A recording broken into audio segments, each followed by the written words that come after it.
যায় সেই দুনিয়াতে নাই। দুনিয়াতে সমস্ত কিছু নিয়ে ইখতিলাফ, মতবিরোধ, মত পার্থক্য থাকলেও অন্তত এই বিষয়টা নিয়ে কারোর কোনো মত পার্থক্য নাই। এই বিষয়টা যেহেতু চিরবাস্তব, এটা জানার জন্য, এই বিষয়টা বোঝার জন্য কোনো শিক্ষার প্রয়োজন নাই। আমি যে দুনিয়াতে আসছি, একদিন দুনিয়া থেকে চলে যাব, এটা জানার জন্য কোনো হাদিস কোরআনের দলিলেরও প্রয়োজন নাই,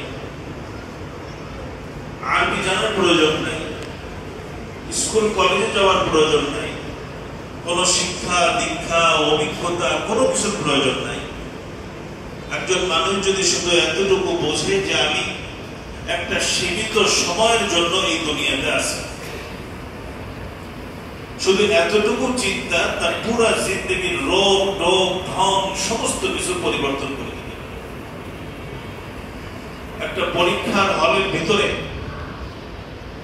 অথবা যে কোনো জায়গায় যেখানে কোনো সময়সীমা নির্ধারণ থাকে যে তুমি খাবা এতটুকু সময়ের ভিতরে, তুমি এই কাজ করবা, এটার জন্য তোমাকে এতটুকু সময় বাধাই দেওয়া হলো, তো ওই ব্যক্তির জেহেনের ভিতরে থাকে যে আমি এই সময় থেকে এই সময় আমার এতটুকু সময় কাজ, আমার এর ভিতরে অন্য কোনো কাজ করা যাবে না, এই সময়ের ভিতরে সুন্দর মতো এই কাজটা আমার পরিপূর্ণ করতে হবে।